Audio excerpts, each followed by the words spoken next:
Tenho estudado aí as parábolas, né, desde o começo do ano. Espero que você esteja conseguindo aproveitar bastante, porque é legal a gente pensar que Jesus, sendo o próprio Deus, com toda a sabedoria dele, imagina todo o conhecimento, sabe tudo de matemática, de física, química, geografia, história, português, hebraico, sabia tudo de todas as coisas. Ele escolheu um jeito específico de falar sobre o reino dele. E o jeito que ele escolheu foi a parábola, que o Leandro já contou pra gente há um tempo atrás. O que significa uma parábola? E eu queria gastar esses minutinhos aqui no começo para fazer uma pequena reflexão com vocês sobre o que Jesus fazia.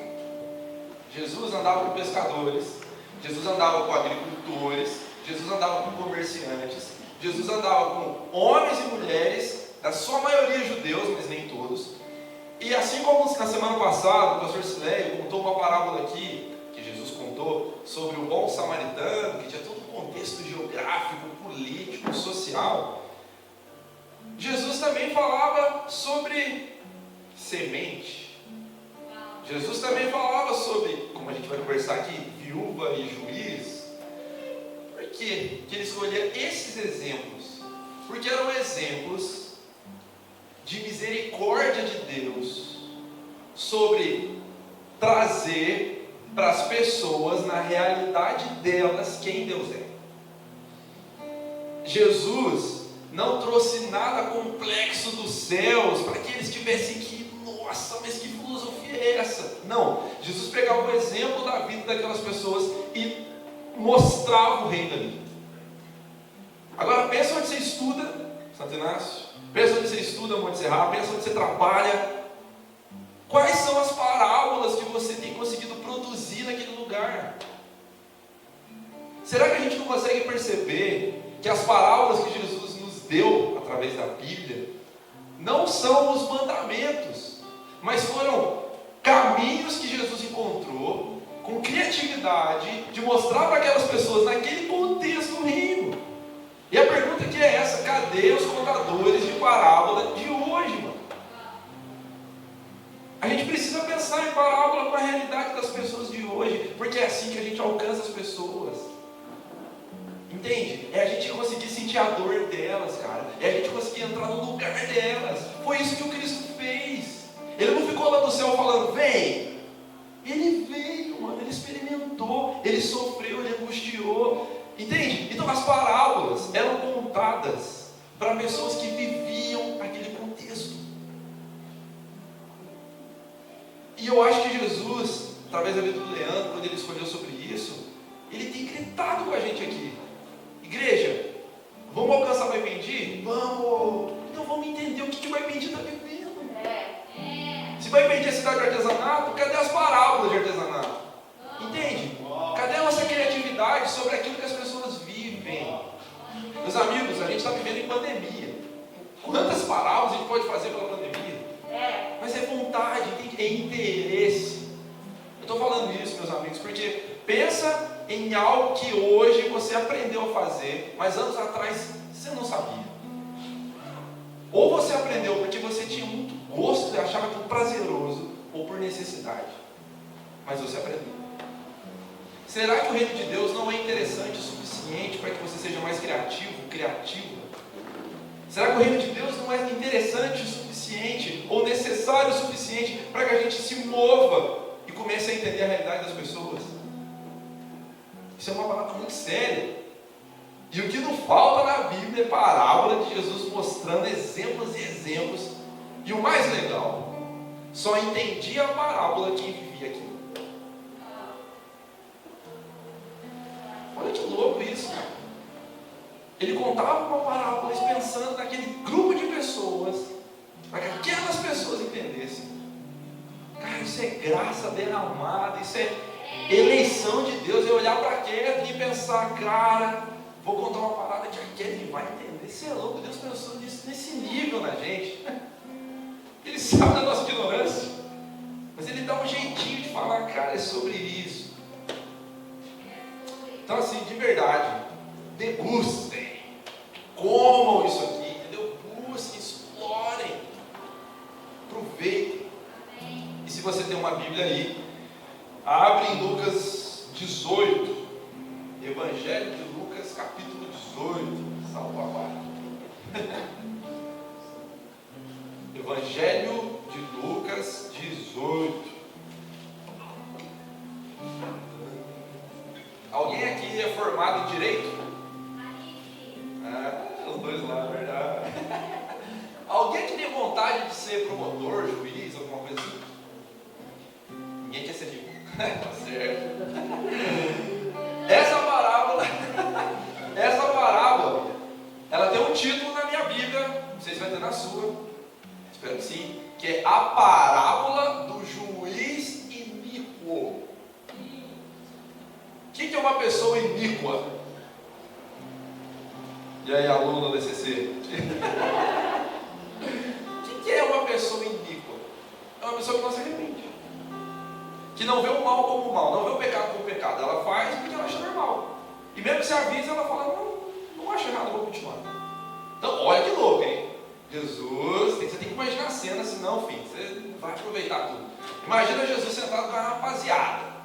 Pensa aí, CMD, Wesleyana, Oreb, Presteriana, Batista, todo mundo sentadão lá, porque o mestre está aí, você vai lá ouvir o mestre, sentamos todo mundo.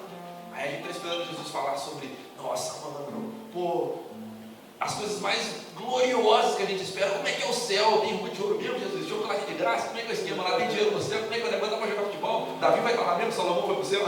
Aquele monte de pergunta para papá. E Jesus fala, versículo 1 aí. Então Jesus disse uma parábola sobre o dever de orar sempre e nunca esmorecer. Olha que legal. Jesus já deu um spoilerzão aqui, né? Ele Camargo não dá certo não. Ele já chegou aqui e falou, vou contar uma historinha para que vocês, depois dessa historinha, vocês entendam que oração não é opção. Sim, oração não é opção, não é? Hoje eu vou dar uma orada.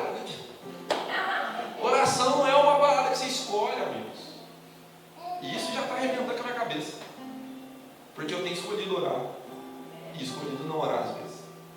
Já chega aqui, mas Jesus nunca é por acaso. Do nada, nossa, eu não estou a fim de falar de oração, né? Então, antes, por favor, volta aí rapidinho.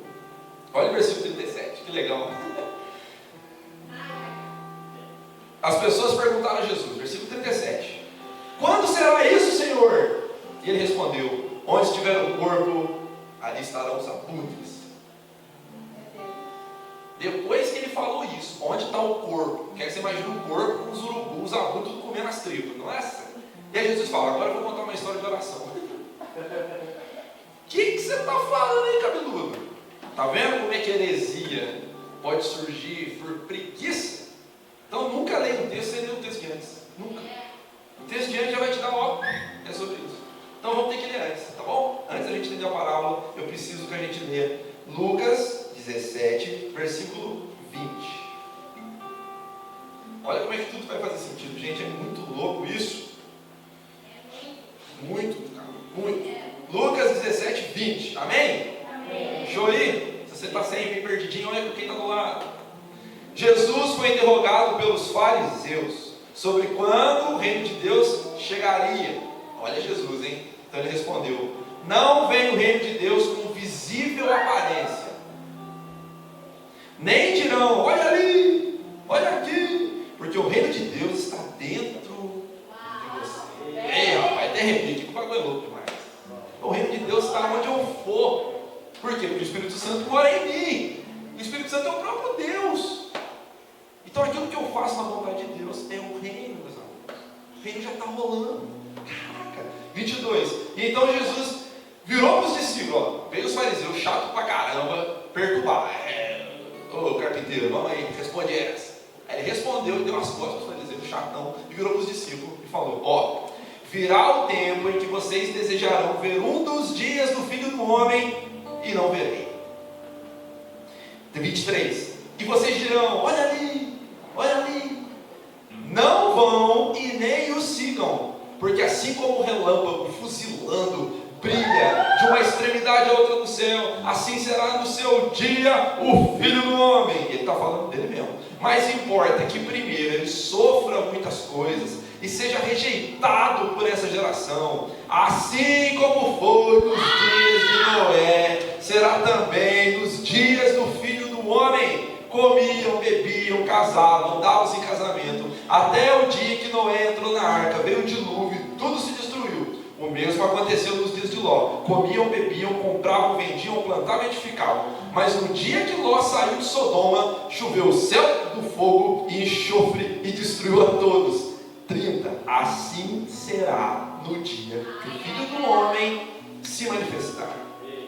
Naquele dia, quem estiver no eirado e tiver os seus bens em casa, não desça para tirá-los. E de igual maneira, quem estiver no campo, não volta para a cidade. Lembrem da mulher de Ló. Quem quiser preservar a sua vida, perdê-la. Quem a perder, de fato, a salvará. E eu digo que naquela noite, 2 estarão na cama, e um será tomado, e o outro será deixado. 2 mulheres estarão moendo, uma será tomada e a outra deixada. 2 estarão no campo, um será tomado e o outro deixado. Então lhe perguntaram: quando e onde, Senhor? Onde estiver o corpo, se ajuntarão os abutres. Está ficando um pouquinho mais claro, eu espero. Jesus está falando sobre o fim dos tempos.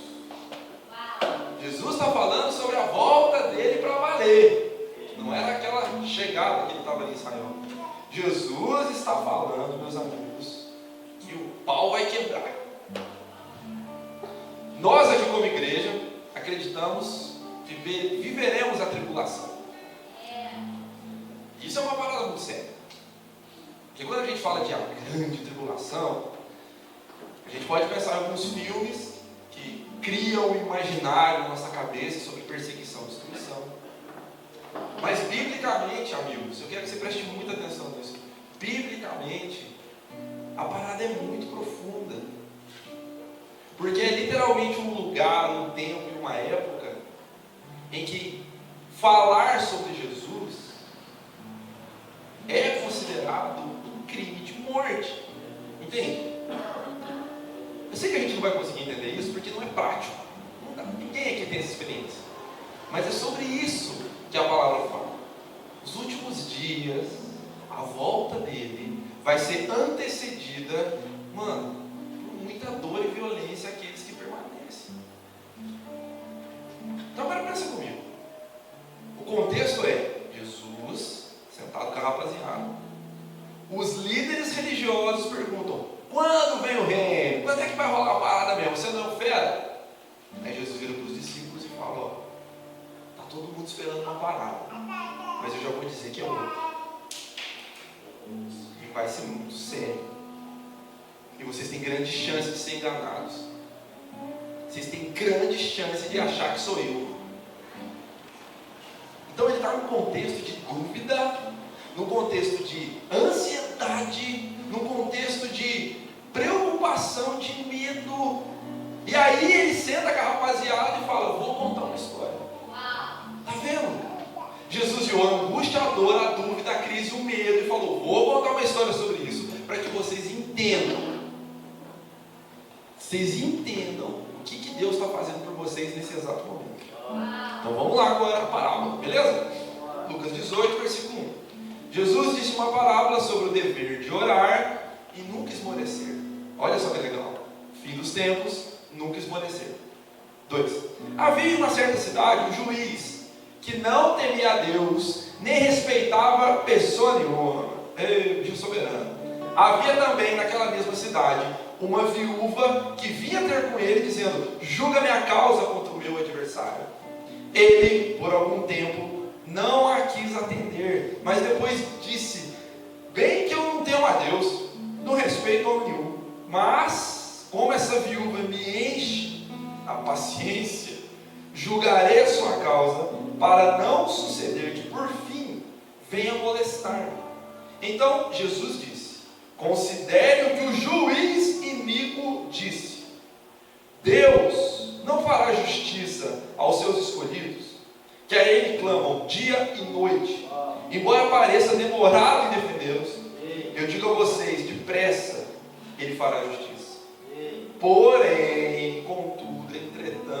todavia, quando o Filho do Homem vier, é isso aí mesmo, achará, porventura, fé na terra?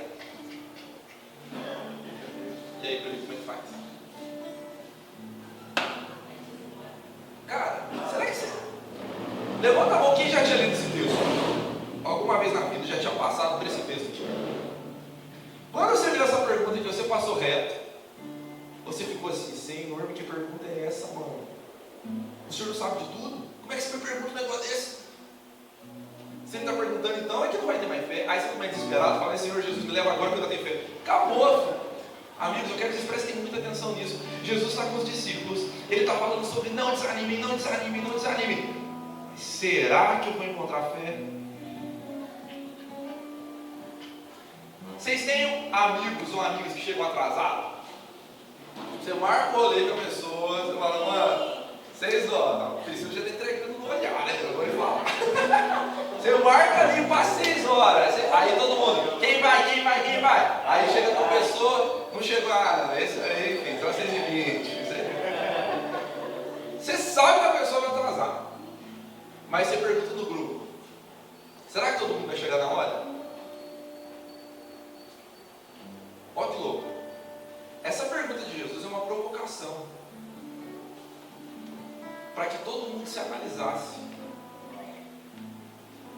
Quando eu vazar, Jesus estava falando para os discípulos: quando eu rachar fora, quando eu não estiver mais com vocês, vocês ainda vão crer em mim? Quando eu não for mais palpável, quando o sentimento não for mais tão quente, quando o ânimo não for mais tão vigoroso, quando as músicas já não me incentivarem tanto, quando a pregação já não for mais o que você esperava, quando os encontros e a comunhão e os afetos não forem mais os mesmos, ele ainda encontrará fé na sua vida?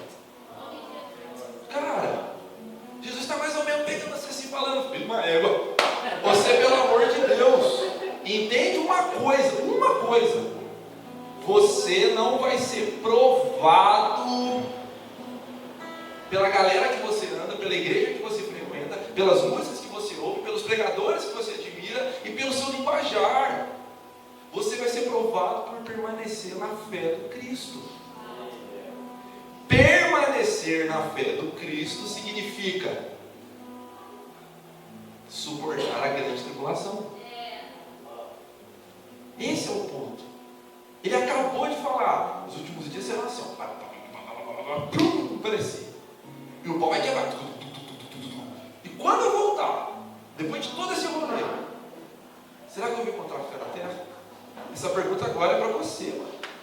É para mim, porque ele não está falando dos discípulos aqui agora.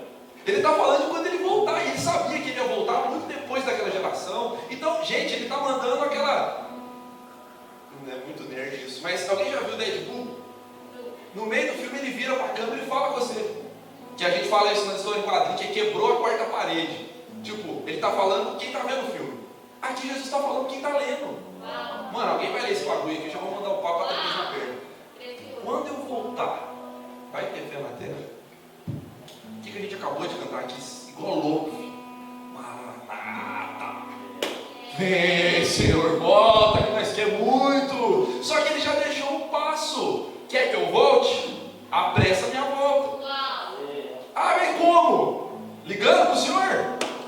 Pedindo, vem. Não. Pregando o Evangelho. Porque quando todos ouvirem, vai acender uma luz vermelha lá, hora de voltar. Ele vem com tudo. Mas entende que quanto mais você pregar, mais você vai ser tentado a desanimar. Quanto mais você querer evangelizar as pessoas, mais vergonha, constrangimento e humilhação você vai sentir. Porque o mundo odeia o que você carrega. O mundo odeia o que você carrega, cara. Porque você carrega o Cristo. E o Cristo foi moído pelo mundo. Essa parábola não é para você se preocupar com a história da viúva. E nem com a história do juiz. É para você se preocupar no sentido de atentar com o que Jesus está deixando muito claro. Meu, ele vem. Por mais que pareça demorado. Isso é muito louco, amigos.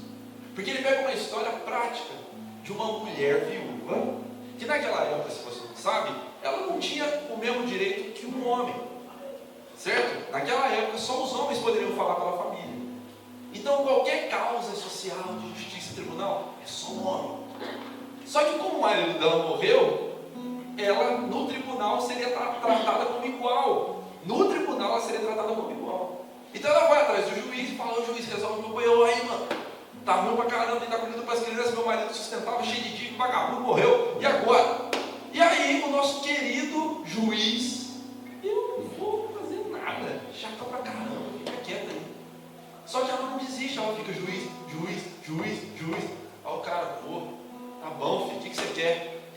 Arruma minha causa aí. Jesus não fala se ele faz nada, Jesus não fala se ele resolve, mas Jesus fala que até aquele que não teme a Deus, até aquele que não teme a Deus se move. E imagina Deus, que é soberano sobre todas as coisas, como é que você pode achar que ele não está se movendo? Ele está aqui desafiando os discípulos com a crise de fé deles, de falar: cara, Deus vê a minha família sendo destruída e não faz nada. Cara, Deus vê meu pai fazendo o que está fazendo e não faz nada. Deus vê meus filhos assim, Deus vê minha parente assim, Deus vê minha vida assim, não está fazendo nada. E Jesus fala: cara, é sobre algo muito mais profundo. Gente, isso aqui é muito sério, sabe? Porque a gente pode pegar esse texto e entender errado. Porque esse texto não está falando de você ficar incomodando Jesus, que ele vai te responder. Ele está falando sobre você que entendeu quem Jesus é. Você entendeu? Você conhece Ele? Então persevere nele, porque Ele já prometeu e vai cumprir. Ele volta. É sobre a volta dele, não é sobre as adversidades aqui, porque as adversidades são parte do processo. Então, amigos, solidão vai vir mesmo, ansiedade, infelizmente você vai lutar com elas. O luto vai acontecer. Essas coisas são parte do processo da vida, e Jesus não está falando que você não vai passar por elas, mas Ele está falando que Deus cuida daqueles que Ele escolheu para cumprir a promessa. E qual que é a promessa, meu? É a volta dele. Então como é que você pode às vezes chegar um dia e pensar assim: ah, eu não me sinto útil na igreja, pô, não me encaixo em nenhum ministério, em nenhum departamento. Como eu? Como assim? Olha para o lado, alguns segundos, você vai perceber como que você é útil aqui, se você se colocar na vontade de Deus. É verdade. Não espera a liderança te chamar para participar de alguma coisa. Se envolva na igreja de Cristo como um filho. Você não é menos filho que a liderança, você é tão filho quanto, cara. E quem entende isso, amigos, se move. E por que se move? Porque conhece o Senhor da promessa. Mas a gente às vezes pode cair nesse lugar de: ah, só vou fazer se me chamar, só vou se implorar muito, só vou se insistir, só vou se fizer comigo. Não, cara. Não, mano, o que não está acontecendo? Você já se entregou para Jesus e Ele prometeu que vem e te convidou para fazer parte de tudo isso. E é por isso que Ele pergunta: quando eu voltar, eu vou achar fé na terra? E o que vai provar isso, mano? A sua vida de fé. Então ele está falando aqui sobre um cristão ativo, um cristão proativo, um cristão que vive a parada, que se entrega e obedece os mandamentos em Cristo, amigos. Chega de murmuração, cara. Sabe, chega de desculpinha esfarrapada. Hoje eu estava numa reflexão muito assim, importante para mim, eu espero que seja para vocês também. Quando você está estressado, cansado, saco cheio, sabe? Você está: caraca, velho, nossa, minha vida está difícil. Você já percebeu como que muitas das vezes você se isola porque você quer um tempo para você? Só que muitas das vezes, talvez sempre, você não para pensar que o que você tem que mudar não é o contato com as pessoas. É a raiz do problema. Agora pensa comigo. O meu trabalho e os meus estudos me estressam tanto que eu estou cansado de ficar encontrando com os outros, e falando com os outros, e discipulando, comunhão chega. Então eu negocio a comunhão, mas eu não negocio o meu trabalho. Eu negocio a vida na igreja, mas eu não negocio os meus estudos. Eu negocio toda a vida na vida, mas eu não negocio o dinheiro que eu preciso ganhar. Aí eu te pergunto, Jesus falou uma parada muito séria, né? Aquele que quiser vir após mim, negue-se a si mesmo. Já parou para pensar nisso? É sobre essa fé, uma fé que confia a estabilidade no Senhor. Cara, é muito direto, sabe? Jesus precisa ser uma dependência nossa. Entende? A sua vida, para ela estar bem, precisa ser referenciada aonde? Estou em Cristo. Não é, pô, meu namoro vai bem. Pô, mano, comi um trampo. Pô, passei na faculdade. Essas coisas não definem se você está bem. E se a sua resposta do estou bem é porque essas coisas estão bem resolvidas na sua vida, você caiu no maior engano desse mundo. E eu estou falando isso por mim, meus amigos. Porque eu fico uma semana toda trampando, organizando minhas paradas, me sinto bem realizado, me sinto um homem provedor, me sinto altas paradas. Mas eu olho para um texto desse e falo, Jesus, onde que o Senhor ficou na minha semana? Que vida é essa, mano? Eu não evangelizei ninguém a semana toda. Como é que pode eu carregar o Cristo e me calar? Esse que é o grande ponto aqui. Será que quando o Filho do Homem voltar, se manifestar na sua vida, Ele vai olhar para o seu coração e falar, fé? Não está falando sobre obras. Fé. Sabe por quê? Para fechar, meus amigos. Jesus vai voltar. E quem está esperando Ele, por mais que seja uma parada muito absurda, não vai ser pego de surpresa. Óbvio que vai ser tipo, caraca, mano. Mas não vai ser aquela, mas já. Vai ser tipo, eu sabia. Vamos lá. Eu sabia, porque Ele prometeu. Não, entende? Por isso que não entra na nossa cabeça. Você que está tentando ter uma vida firme com Jesus, e você que está passando dificuldades, cara, eu não vou entrar nesse mérito, mas eu estou falando assim. Já parou para pensar como que a ideia de desviado não faz sentido nenhum? Já parou para pensar esse termo desviou do caminho? Eu fico pensando nisso às vezes. Porque, mano, quem conheceu Cristo e sabe quem Ele é, ao meu ver, e a forma que eu vejo a palavra sendo tratada, Ele morreu para si, entende? Ele morreu para si. Sabe por que você ainda tenta vislumbrar o mundo e por que ainda é meio duvidoso? Porque você ainda não passou por esse processo, cara. E está tudo bem. O problema é você achar que você já passou. Não importa quanto tempo você tem de igreja. Se você ainda não se arrependeu, cara, hoje é o dia. Não importa quanto você sabe de Bíblia. Se você ainda não tem ninguém te discipulando, hoje é dia de correr atrás. Essas coisas estão urgindo, meus amigos. Urgindo, porque Ele vem. Ele vem. Quando Ele voltar, os que esperam vão estar gratos. Os que não esperam vão estar desesperados. E eu quero ser encontrado com fé. Eu espero que você também. Amém, meus amigos?